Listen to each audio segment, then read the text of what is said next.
আজকে বড় দিনে আপনাদের সকলকে, পশ্চিমবঙ্গ সহ সারা ভারতবর্ষের সমস্ত মানুষকে আমি আমার শুভেচ্ছা জানাই। যিশু আমাদের মাথার উপরে আশীর্বাদ রাখছেন এবং আশীর্বাদ বর্ষাচ্ছেন।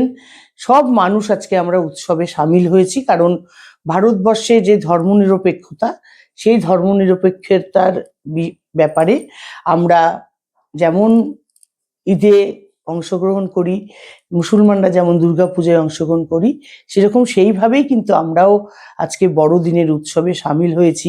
সকাল থেকে কেক কেটেছি, কেক খেয়েছি এবং বহু মানুষ আজকে আমাদের বহু তৃণমূল কংগ্রেসের পক্ষ থেকে কেক প্রদান করা হয়েছে গরিব মানুষদের, যাদের একটা কেক খাওয়ার ক্ষমতা থাকে না। তাই আপনাদের বলবো, আপনারা সকলে এই বড়দিন অত্যন্ত ভালো কাটান, ভালো থাকুন এবং যারা সত্যিকারের নিডি, যাদের হাতে একটা কেক তুলে দেওয়ার ক্ষমতা নেই, তাদের কাছে একটা করে কেক আপনারা পৌঁছে দিন। নমস্কার, প্রত্যেকে ভালো থাকবেন, সুস্থ থাকবেন।